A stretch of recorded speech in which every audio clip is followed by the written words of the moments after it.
তাহলে যেটা স্বল্পমোচন, স্বল্পমোচনে কি দেখতে পাচ্ছি না পেঁয়াজের যে খোসাটা, পেঁয়াজের যে খোলকটা বা উপরের যে এক একটা স্তর যেমন নিচে নামিয়ে নামিয়ে যাবে বা এইটা যেমন একে একে ছড়ে ছড়ে যাবে, সেই রকম ভাবে যেটা একটা বড় শিলাখণ্ড, সেই শিলাখণ্ডের যে স্তরগুলা আছে সেই স্তরগুলা ছড়ে ছড়ে যাবে, এটাকে আমরা কি বলবো স্বল্পমোচন।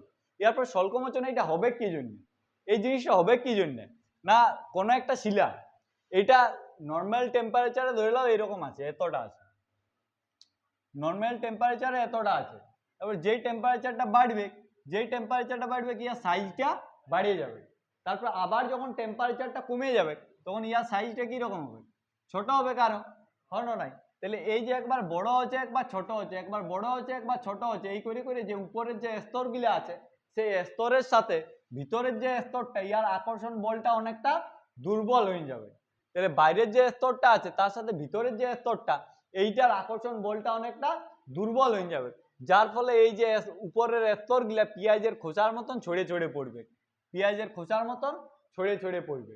এটাকে আমরা কি বলবো স্বল্পমোচন। এটাকে কি বলবো, এটা স্বল্পমোচন। বলো এই যে স্বল্পমোচনটা এটা যান্ত্রিক আবহবিকার না রাসায়নিক আবহবিকার? এটা কি বলে, একটা যান্ত্রিক আবহবিকার। কেন হচ্ছে না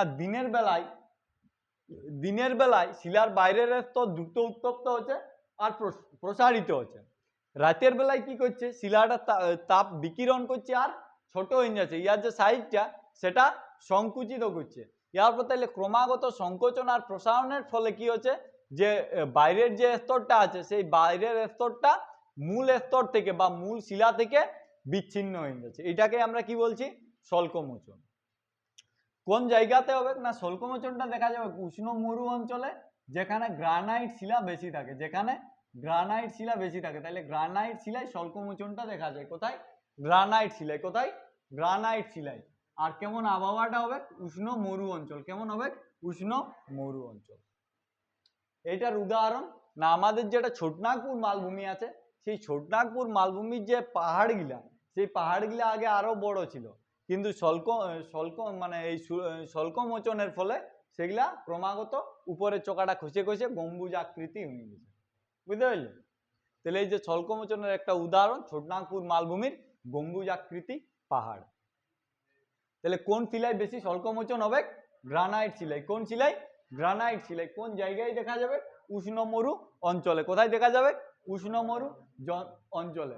কি হবে না দিনের বেলায় উষ্ণতা বৃদ্ধি পাবে, আসতে দিনের বেলায় উষ্ণতা বৃদ্ধি পাবে, দিনের বেলায় উষ্ণতা বৃদ্ধি পাওয়ার ফলে যেটা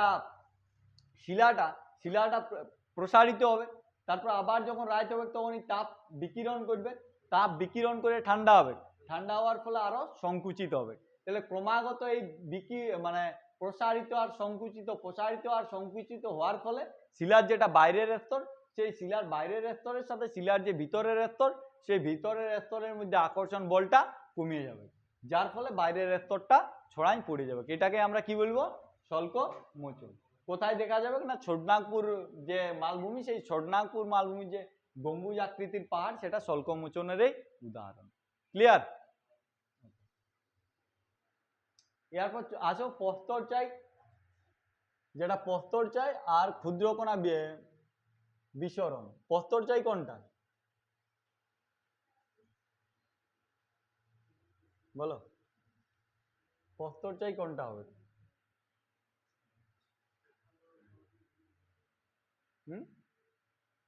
প্রস্তরচাই কোনটা হবে,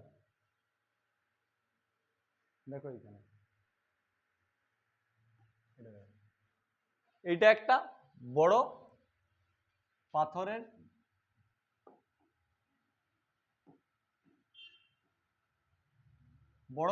একটা খণ্ড ছিল, তাই তো? পরবর্তী কালে কি হচ্ছে না এই যে এই টুকরাটার মানে যে উপাদানটা আছে অনুরূপ ভাবে এইটারটা নাই, এইটা একটু আলাদা আছে, এইটাতে ধরলাম একই জিনিস আছে, এইখানে যে যে জিনিসগুলো আছে এইখানেও সেম সেম জিনিসগুলো আছে, কিন্তু ইয়ার পার্সেন্টেজটা একটু কম বেশি আছে। তাহলে এইখানে কি হবে না এই টুকরাটা আর এই টুকরাটা এটা আলাদা আলাদা হয়ে যাবে, কি জন্য আলাদা হবে বলো? সেম রিজন, সূর্যের তাপ, অতিরিক্ত উষ্ণতার ফলে এইটার মধ্যেও ফাটলের সৃষ্টি হবে, এইটার মধ্যেও ফাটলের সৃষ্টি হবে। অতিরিক্ত উষ্ণতার ফলে এইটার মধ্যেও কি হবে? ফাটলের সৃষ্টি হবে। ফাটলের সৃষ্টি হওয়ার ফলে এটা চায়ের আকারে বা এরকম ভাবে খণ্ডীভূত হবে, এইরকম ভাবে খণ্ডীভূত হবে। কিরকম ভাবে হচ্ছে দেখো, সমান্তরালি হচ্ছে, সমান্তরালি হচ্ছে, এদিকে তাকাও, সমান্তরালি খণ্ডীভূত হচ্ছে, হন না? আবার লম্বালম্বি ভাবেও লম্ব ভাবেও হচ্ছে, হন না? তাহলে সমান্তরাল ভাবে আর লম্ব ভাবে যখন কোনো একটা শিলা খণ্ডীভূত হচ্ছে তখন সেটাকে আমরা কি বলছি? প্রস্তরচায়ী খণ্ডীভবন। তাহলে অতিরিক্ত উষ্ণতার জন্য, অতিরিক্ত উষ্ণতার জন্য যখন কোনো একটা শিলা সমান্তরাল ভাবে এবং লম্বভাবে চৌকা ব্লকের মতো হয়ে হয়ে খণ্ডীভূত হচ্ছে সেটাকে আমরা কি বলছি? প্রস্তরচায়ী। কি বলছি? প্রস্তরচায়ী। এরপর এই যে প্রস্তরচায়ী খণ্ডীভবনটা, সেই প্রস্তরচায়ী খণ্ডীভবনটা কোথায় দেখা যায়? না আমাদের দাক্ষিণাত্য মালভূমিতে দেখা যায়। কোথায় দেখা যায়? দাক্ষিণাত্য মালভূমিতে, বেসিক্যালি উষ্ণ মরু অঞ্চলের দাক্ষিণাত্য মালভূমিতে দেখা যাবে। তাহলে প্রস্তরচায়ী খণ্ডীভবনে কি হবে? না সমসত্ব যে শিলাটা আছে সেই সমসত্ব শিলাটা সমান্তরাল ভাবে এবং লম্ব ভাবে বিভক্ত হয়ে বা খণ্ডীভূত হয়ে এটা তৈরি করবে। ক্লিয়ার? এরপর চলে আসো ক্ষুদ্রকণা বিসরণ। ক্ষুদ্রকণা বিসরণে কি হবে? না একটা বড় শিলা টুকরা আছে, একটা বড় শিলার খণ্ড আছে। এই যে শিলাখণ্ডটা এটা বিষম সত্য বটে। কি বটে? বিষম সত্য। কি বটে? বিষম সত্য। বিষম সত্য বলতে আলাদা আলাদা উপাদান দিয়ে তৈরি হয়েছে। এই যে এই শিলাটা আলাদা আলাদা উপাদান দিয়ে তৈরি হয়েছে। যেটা সমসত্ব শিলা ছিল, যেটা সমসত্ব শিলা ছিল সেটা একই ধরনের উপাদান দিয়ে তৈরি হয়েছিল, কিন্তু যেটা মানে ক্ষুদ্রকণা বিসরণ এইখানে দেখা যাবে যে যে শিলাটা সেটা বিষম সত্য শিলা, মানে আলাদা আলাদা উপাদান দিয়ে তৈরি হবে। কি হবে? আলাদা আলাদা উপাদান দিয়ে তৈরি হবে। এরপর তোমরাই বলো, তোমাদের কাছে এক জায়গাতে লোহা আছে, কি আছে? লোহা। এটা একটা লোহার, এটা একটা লোহার টুকরা। আর একটা জায়গাতে ইট আছে, আর একটা জায়গাতে ইট আছে। দুটা সমান মাপের, দুটাকে একই পরিমাণ আমরা তাপ দিছি, দুটাকে তাপ আমরা একই পরিমাণ দিছি, কিন্তু দুটা কি একই মানে ই যতটা প্রসারিত হবে এই লোহার টুকরাটাও কি ততটাই প্রসারিত হবে? লোহার টুকরাটা যত প্রসারিত হবে সেম ততটাই কি ইটের টুকরাটাও প্রসারিত হবে? দুটাকে আমরা রোদ দিছি সম পরিমাণ, হন না? না, দুটা সমান পরিমাণ প্রসারিত হবে নাই। কি জন্য দুটা সমান পরিমাণ প্রসারিত হবে নাই? কারণ দুটা আলাদা আলাদা উপাদান দিয়ে তৈরি, দুটা আলাদা আলাদা উপাদান দিয়ে তৈরি, দুটা আলাদা আলাদা উপাদান দিয়ে তৈরি। তেমনি এমন একটা শিলা যে শিলাটার মধ্যে অনেকগুলা আলাদা, এই শিলাটা অনেকগুলো আলাদা আলাদা উপাদান দিয়ে তৈরি। ইয়ার ফলে কি হচ্ছে? দুটা একই পরিমাণ রোদ পাচ্ছে, রোদ দুটা একই পরিমাণ পাচ্ছে।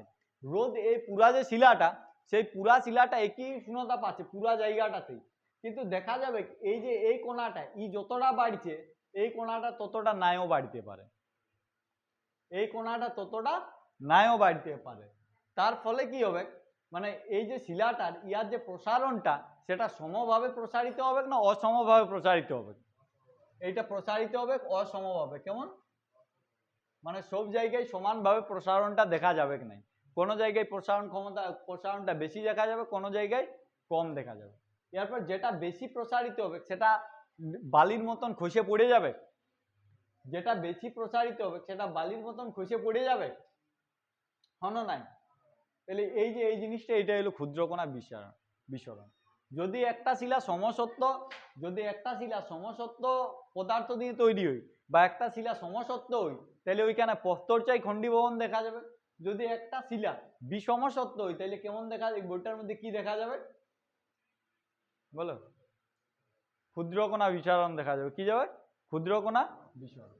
তাহলে যদি কোনো একটা শিলা সমসত্ব হয় তাহলে এটাতে প্রস্তরচায়ী দেখা যাবে, আর যদি কোনো একটা শিলা অসমসত্ব হয় তাহলে সেটাতে কি দেখা যাবে? ক্ষুদ্রকণা।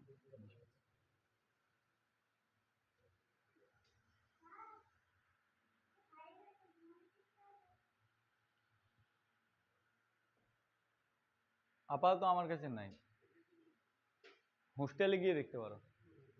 বুঝতে পারলে? এরপর দেখো এই যে এই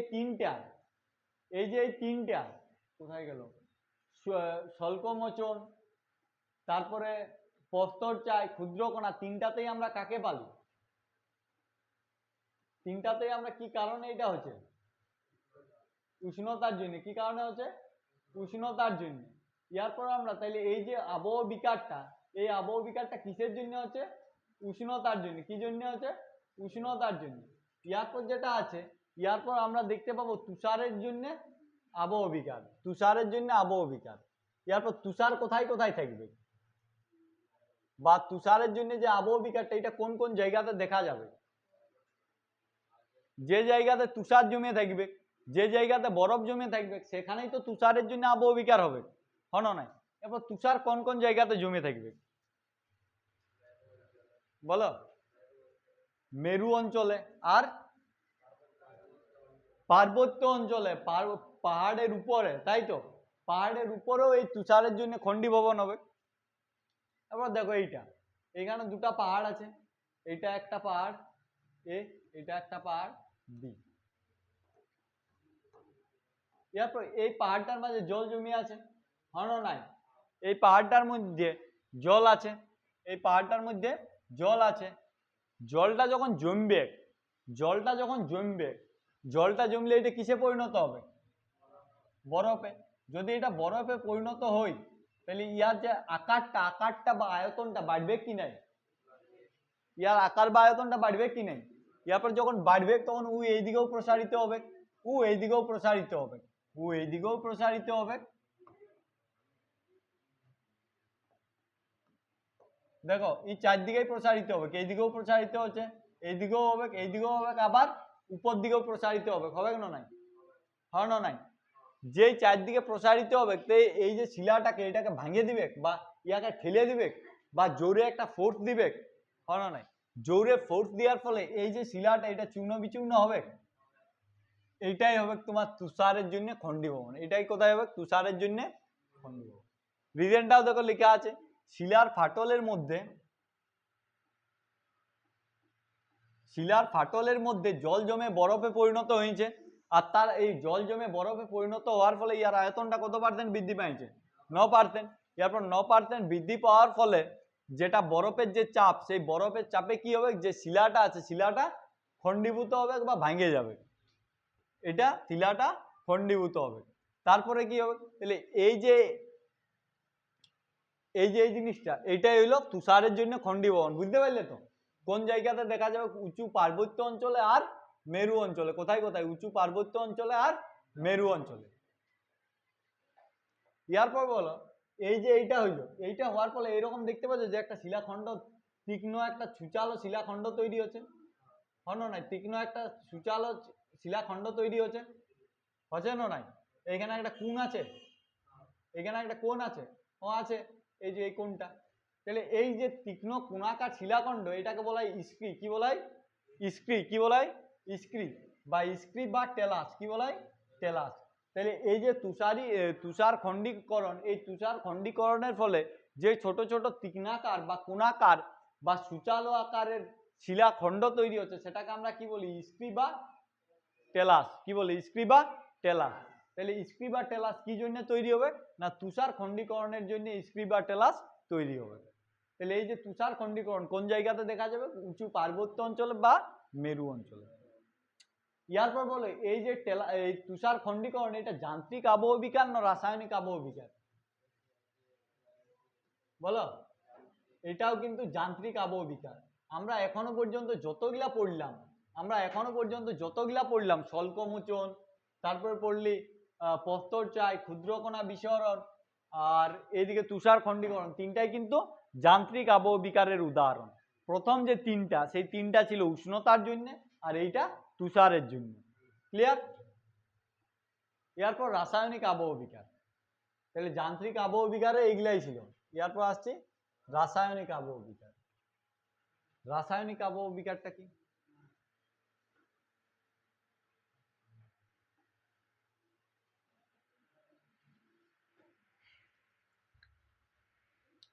দেখো নিরক্ষীয় অঞ্চলটা দেখো, নিরক্ষীয় অঞ্চল নিরক্ষরেখা মানে কত ডিগ্রি? ওই নিরক্ষরেখা 0 ডিগ্রি অক্ষরেখা, তাই তো? এই যে 0 ডিগ্রি অক্ষরেখাটা কোন অঞ্চলটার মধ্যে দিয়ে গেছে দেখতে পাচ্ছ? এটা কি বটে? এটা কোন মহাদেশ? কোন মহাদেশ? कुछ तो बोलो। জিওগ্রাফি পড়ছি, হ্যাঁ? আর কোনটা কোন এখন তোমরা মহাদেশ গুলো চিনতে পারছো না, বলো? এটা বটে দক্ষিণ আমেরিকা। এটা কি বটে? দক্ষিণ আমেরিকা। এটা কি বটে? এটা বটে আফ্রিকা। এটা কি বটে? এশিয়ার নিচ দিকটা আর ওশেনিয়ার উপর দিকটা, তাই তো? তাহলে এই যে এটা কি বটে? 0 ডিগ্রি অক্ষরেখা। কি বটে? 0 ডিগ্রি অক্ষরেখা। 0 ডিগ্রি অক্ষরেখাতে কি হয় বলো? সারা বছর সূর্যরশ্মি লম্বভাবে কিরণ দেয়? সারা বছর সূর্যরশ্মি লম্বভাবে কিরণ দেয়? দেয় না নাই নুনুরা? যে কাকা বল রে ও तेर जी, ওই যে ক্যামেরাকে সামনে তো প্রেস্টিজ মত ডাউন করো। তাহলে এটা 0 ডিগ্রি হইলো, এটা 0 ডিগ্রি অক্ষরেখা। এইখানে সূর্যরশ্মি সারা বছর লম্বভাবে পড়বে। এরপর বলো এইখানে জলাশয় আছে? আছে তো, টুকটুক টানা পুরা জলাশয় আছে। এরপর জলাশয় থাকার কারণে এই জলটা উত্তপ্ত হবে। এরপর যদি জলটা উত্তপ্ত হয়, তাহলে জলটা উত্তপ্ত হয়ে জলীয় বাষ্প হয়ে কোথায় যাবে? উপরে যাবে। উপরে উঠে জমা হয়ে কি তৈরি করবে? মেঘ তৈরি করবে। উপরে জমা হয়ে কি তৈরি করবে? মেঘ তৈরি করবে। মেঘ হয়ে নিয়ে এখানে বৃষ্টিপাত ঘটাবে, প্রচুর পরিমাণে বৃষ্টিপাত ঘটাবে। এখানে জলও দমে পরিমাণে আছে আর উষ্ণতাও দমে বেশি পরিমাণে আছে। মানে এই যে নিরক্ষীয় অঞ্চল, যেটা নিরক্ষীয় অঞ্চলে প্রত্যেক দিন বৃষ্টিপাত হবে, হয় না নাই? নিরক্ষীয় অঞ্চলে বৃষ্টিপাতের পরিমাণটা বাড়বে। আর এই যে বৃষ্টিপাতটাকে, এটাকে কি বৃষ্টিপাত বলছি? বৃষ্টিপাত 3 ধরনের ছিল, একটা পরিচালন ছিল, একটা শৈলোৎক্ষেপ ছিল, একটা ঘূর্ণবাত ছিল। এটা কি ধরনের বৃষ্টিপাত? এটা পরিচলন। কি ধরনের? পরিচলন। তাহলে পরিচলন প্রক্রিয়ায় যেটা নিরক্ষীয় অঞ্চল আছে, এই নিরক্ষীয় অঞ্চলে প্রচুর পরিমাণে কি হবে? বৃষ্টিপাত হবে। প্রচুর পরিমাণে কি হবে? বৃষ্টিপাত হবে। ইয়ার পর বলো, যেটা বৃষ্টিপাতটা হচ্ছে মেঘেললে তো পড়ছে, কোথালে পড়ছে? মেঘেললে। মেঘেললে পড়ার পর বায়ু স্তর ভেদ করে নিচে যাচ্ছে, বায়ু স্তর ভেদ করে নিচে যাচ্ছে। আর বায়ু স্তরে কি থাকে? বিভিন্ন প্রকারের গ্যাস থাকবে। কি থাকবে? বিভিন্ন প্রকারের গ্যাস থাকবে। এরপর জলের মধ্যে জলের রাসায়নিক ইয়েটা কি? H2O। এই H2O বিভিন্ন বায়ুর যে বিভিন্ন গ্যাস আছে সেই গ্যাসের সাথে কি করবে? রাসায়নিক বিক্রিয়া করবে। কি করবে? রাসায়নিক বিক্রিয়া করবে। আর রাসায়নিক বিক্রিয়া করে কি তৈরি করতে পারে? অ্যাসিড তৈরি করতে পারে আর ক্ষারও তৈরি করতে পারে, যেটা ইচ্ছা মন তৈরি করতে পারে। কিন্তু সেটা কি করবে? যেটা শিলা আছে সেই শিলাটাকে ক্ষয় করবে। সেটা কি করবে? শিলাটাকে ক্ষয় করবে। তাহলে যেসব জায়গাতে বৃষ্টিপাত বেশি হয় বা যে জায়গাতে বৃষ্টিপাতের সাথে আলাদা কোনো বায়ুর গ্যাস বা বায়ুর গ্যাসের সাথে বৃষ্টিপাত মিশে রাসায়নিক বিক্রিয়া করবে, এবং রাসায়নিক বিক্রিয়ার ফলে ওই বৃষ্টিটা যে জায়গাতে পড়বে ওই জায়গাটার ক্ষতি করবে, সেটাকে আমরা কি বলবো? রাসায়নিক আবহবিকারের উদাহরণ পাবো। ওইটাই কি হবে? একটা রাসায়নিক আবহবিকারের উদাহরণ। এরপর এই যে রাসায়নিক আবহবিকার, এটা কোন জায়গাতে দেখা যাবে? না নিরক্ষীয় অঞ্চলে দেখা যাবে। কার কোথায় দেখা যাবে? মৌসুমী জলবায়ুতে। কোথায়? মৌসুমী জলবায়ু। কারণ মৌসুমী জলবায়ুর জন্য বৃষ্টিপাত অনেক বেশি পরিমাণে হয়। বেসিক্যালি যেটা রাসায়নিক আবহবিকার ওইটা দেখাই যাবে সেই জায়গাতে যে জায়গাতে বৃষ্টিপাতটা বেশি হবে। এরপর বৃষ্টিপাতটা বেশি কোন জায়গাতে হয়? নিরক্ষীয় অঞ্চলে হয় আর মৌসুমী জলবায়ুযুক্ত অঞ্চলে। জিনিসটা বুঝতে পারছো? তাহলে এইটা কি মানে এই রাসায়নিক আবহবিকার, এটা বৃষ্টিপাতটা কিভাবে রাসায়নিক আবহবিকার ঘটাছে বুঝতে পারলে তো? হলো না? তাহলে জলটা গরম হচ্ছে, জলটা জলীয় বাষ্প হয়ে উপরে উঠছে, উপরে উঠে নিয়ে যখন বায়ুমণ্ডল ভেদ করে আসছে তখন বায়ুমণ্ডলে থাকা বিভিন্ন গ্যাসীয় উপাদান বিলাইক অক্সিজেন, বিলাইক কার্বন ডাইঅক্সাইড ইয়াদের সাথে মিশে নিয়ে রাসায়নিক বিক্রিয়া করছে। আর ওই রাসায়নিক বিক্রিয়া করার পর যে জলটা হচ্ছে সেই জলটা যখন কোনো একটা পাথরে বা কোনো একটা ভূমিরূপে পড়ছে তখন ওই ভূমিরূপটা ভাঙছে বা ক্ষতিগ্রস্ত হচ্ছে, সেটাকে আমরা রাসায়নিক আবহবিকার বলছি। ক্লিয়ার? বুঝতে পারছো তো? হনো না? ইয়ার ফলে কি হচ্ছে, যেটা কঠিন শিলা, কঠিন শিলাটা নরম আর ভঙ্গুর হয়ে গৌণ খনিজতে পরিণত হচ্ছে। ঠিক আছে, চলো। ইয়ার পর আছে জারণ আর জল যোজন। বলছে হ্যাঁ বাপ, ইয়ে তো ভূগোল বলে আসেছিলি আর আসেনি, আর কেমিস্ট্রি পাই যাচ্ছি, তাই তো? ভূগোল বলে আসেছিলে, আসে নিয়ে দেখছি কেমিস্ট্রি সামলাও। লোহার উপর মূর্ছা কি করে পড়ে? হ্যাঁ,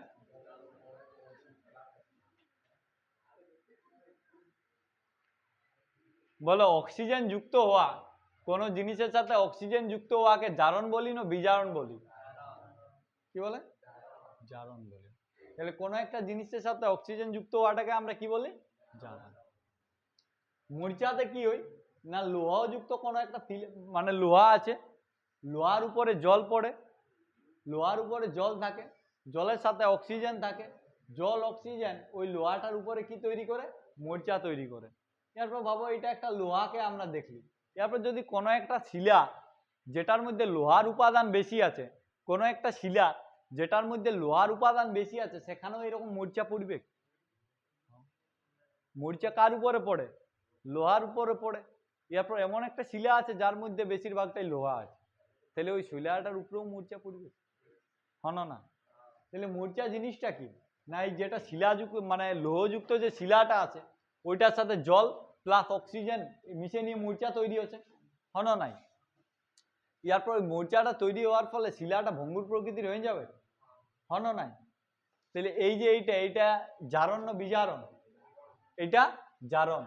জারণ তো বটেই, প্লাস এটা রাসায়নিক আবহবিকার না যান্ত্রিক আবহবিকার? রাসায়নিক আবহবিকার। তাহলে জারণ জিনিসটা বুঝতে পারলে, মানে যেসব শিলাখণ্ডতে লোহার পরিমাণ বেশি থাকে সেইখানে কি হয়, ওই লোহাটার সাথে প্রকৃতির জল বা বৃষ্টিপাত বা বায়ুর আর্দ্রতা এইটা প্লাস বাতাসের অক্সিজেন এই মিশে নিয়ে কি তৈরি করে? মরিচা। তাহলে এই যে লোহযুক্ত শিলাটার সাথে জল, বৃষ্টির জল বা আর্দ্র বায়ু প্লাস অক্সিজেন মিশে নিয়ে কি তৈরি করবে? মরিচা। কি তৈরি করবে? মরিচা। বুঝতে পারলে? তারপর মরিচা তৈরি হলে কোনো একটা শিলাখণ্ড ভঙ্গুর প্রকৃতির হয়ে যাবে। জল যোজন কি বটে? জল যোজন কি বটে? দেখো এইখানে একটা ছোট টুকরা ছিল, কি ছিল? ছোট শিলার টুকরা ছিল, এটা মৌচাক লই, এটা মৌচাক লই, এটা ছিদ্রযুক্ত শিলা। কি বটে? ছিদ্রযুক্ত শিলা। এই শিলাটাতে জল ঢুকেছে, হনো নাই? বৃষ্টিপাতের ফলে জল ঢুকেছে, জল ঢুকার ফলে ইয়ার আয়তনটা বাড়িয়েছে, জল ঢুকার ফলে ইয়ার আয়তনটা বাড়িয়েছে। এরপর যদি আয়তনটা বাড়ে তাহলে এটা ভাঙবে, আয়তনটা বাড়লে এটা ভাঙবে, হনো নাই? ফাটার সম্ভাবনা থাকবে তো। এরপর শুধুমাত্র যে আয়তনটা বাড়বে সেটা নাই, এই যে জল আছে, এই যে জল আছে আর এই শিলার ভিতরে যে উপাদানগুলা আছে, শিলার ভিতরের উপাদানগুলা প্লাস জল, এই জল আর শিলার ভিতরের উপাদানগুলা মিশাই নিয়ে এটাতে কি হবে? এটার একটা রাসায়নিক পরিবর্তন করবে। এটার কি করবে? রাসায়নিক পরিবর্তন করবে। বুঝতে পারলে? দেখা যাবে যে লাল রঙের যেটা হেমাটাইট আছে ওইটা জল শোষণ করে কি করবে না হলুদ রঙের লিমোনাইটে পরিণত হবে। যেটা লাল রঙের হেমাটাইট আছে ওইটা জল শোষণ করে হলুদ রঙের লিমোনাইটে পরিণত হবে। জিনিসটা বুঝতে পারছো? কে সৌরভ দা এখানে? জিনিসটা বুঝতে পারলে তো? তাইলে তাহলে একটা হচ্ছে জারণ। জারণে কি হচ্ছে না, যেটা লোহাযুক্ত শিলা আছে ওইটার সাথে জল আর অক্সিজেন মিশে মরিচা তৈরি হচ্ছে। জল যোজনে কি আছে না, শিলার যেটা খনিজ আছে ওইটার সাথে জল হচ্ছে, আর জল হয়ে নিয়ে মানে জল মিশছে, জল মিশার ফলে যেটা শিলার আয়তন সেটা বাড়ছে আর ওইটা রাসায়নিক পরিবর্তনও হচ্ছে। একটা উদাহরণ দিয়েছে, লাল রঙের যেটা হেমাটাইট, সেই লাল রঙের হেমাটাইটটার সাথে জল মিশলে কি হয় বলো? লাল রঙের যেটা হেমাটাইট সেটা জল শোষণ করে কি হয়? হলুদ রঙের লিমোনাইটে পরিণত হয়। তাহলে এইটা যান্ত্রিক না রাসায়নিক পরিবর্তন? তাহলে রাসায়নিক পরিবর্তনের মধ্যে আমরা একটা জারণ পালি, একটা জল যোজন পালি, তাই তো? আর ইয়ার আগে কি পাইছিলি বলো? একটা বৃষ্টিপাতের জন্য পাইছিলি, তাই তো? হন না? এরপর দেখো অঙ্গার যোজন। অঙ্গার যোজন এইখানে কি আছে? হ্যাঁ, কার্বনিক অ্যাসিডের নাম শুনেছ? কি ওটা কার্বনিক অ্যাসিডটা? কার্বনিক অ্যাসিডটা কি বলে না অ্যাসিড? কার্বনিক অ্যাসিড তো অ্যাসিডই হোক বাপ।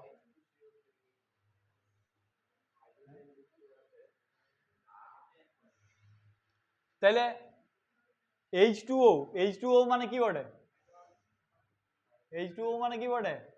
জল। তার সাথে যদি কার্বন ডাই অক্সাইড মিশে তাহলে কি তৈরি করবে বলো? H2CO3। দেখো মিলেছে, এখানে 2 আর 3, এখানে একটা, ঠিক আছে, বুঝতে পারলে? তাহলে জল H2O, জল প্লাস কার্বন ডাই অক্সাইড মিশে কি তৈরি করছে? Carbonic acid. কি তৈরি করছে? Carbonic acid. এরপর কার্বনিক অ্যাসিডটা, এই যে কার্বনিক অ্যাসিডটা যখন চুনা পাথরের সাথে মিশছে, এই যে কার্বনিক অ্যাসিডটা H2CO3, এই কার্বনিক অ্যাসিডটা যখন চুনা পাথরের সাথে মিশছে CaCO3, ইয়ার সাথে যখন মিশছে তখন কি তৈরি করছে? CaHCO3 এটা তৈরি করছে। তাহলে বলো এই যে চুনা পাথর যেটা ছিল, সেই চুনা পাথরটা রাসায়নিক পরিবর্তন করলো এই কার্বনিক অ্যাসিডটা। চুনা পাথরটা, এই যে চুনা পাথরটা রাসায়নিক পরিবর্তন করলো এই কার্বনিক অ্যাসিডটা, হলো না? তাহলে এই যে এই জিনিসটাকে, এইটাকে কি বলছি আমরা? অঙ্গার যোজন। কি বলছি? অঙ্গার যোজন। তাহলে অদ্রবণীয় চুনা পাথর দ্রবণীয় ক্যালসিয়াম বাইকার্বনেটে পরিণত হয়ে ধুয়ে যায়। চুনা পাথর অঞ্চলে এই প্রক্রিয়ায় সৃষ্ট যায়, মানে অদ্রবণীয় যে চুনা পাথরটা আছে সেটা ক্যালসিয়াম বাইকার্বনেটে পরিণত হচ্ছে। কিসে হচ্ছে? ক্যালসিয়াম বাইকার্বনেটে। কিসে পরিণত হচ্ছে? ক্যালসিয়াম বাইকার্বনেটে। এই যে চুনা পাথরটা কার্বনিক অ্যাসিডের সাথে মিশে কি তৈরি করছে? Calcium bicarbonate. কি তৈরি করছে? Calcium bicarbonate. আর এই ক্যালসিয়াম বাইকার্বনেটে পরিণত হয়ে ওটা ধুয়ে চলে যাচ্ছে। ক্যালসিয়াম বাইকার্বনেটটা ধরে নাও একটা চুনা পাথর আছে, এটা একটা চুনা পাথর, ধরে নাও এটা একটা চুনা পাথর। এই চুনা পাথরে কে আসছে? Carbonic acid. কে আসছে? Carbonic acid. কে আসছে? Carbonic acid. এই কার্বনিক অ্যাসিডে এই যে চুনা পাথর যেটা আছে সেই চুনা পাথরটার মধ্যে খাল তৈরি করছে। খাল কিরকম করে তৈরি করছে না, কিছুটা পাথরের অংশকে কিসে পরিণত করছে? ক্যালসিয়াম বাইকার্বনেটে। কিসে? Calcium bicarbonate. এরপর ক্যালসিয়াম বাইকার্বনেটটা কি হচ্ছে? জলের মধ্যে গুলান যাচ্ছে। ক্যালসিয়াম বাইকার্বনেটটা কি হচ্ছে? জলের মধ্যে গুলান যাচ্ছে। তাইলে এই জায়গাতে একটা গর্ত তৈরি হবে, হলো নাই? এই জায়গাতে একটা গর্ত তৈরি হবে, হ্যাঁ, হলো নাই? এই যে জায়গাতে যে জিনিসটা তৈরি হচ্ছে, যে লাল রঙের কর্দমাক্ত মাটিটাকে কি বলছি আমরা? মানে অঙ্গার যোজনটা বুঝতে পারলে তো? চুনা পাথরের সাথে কে এড হবে? চুনা পাথরের সাথে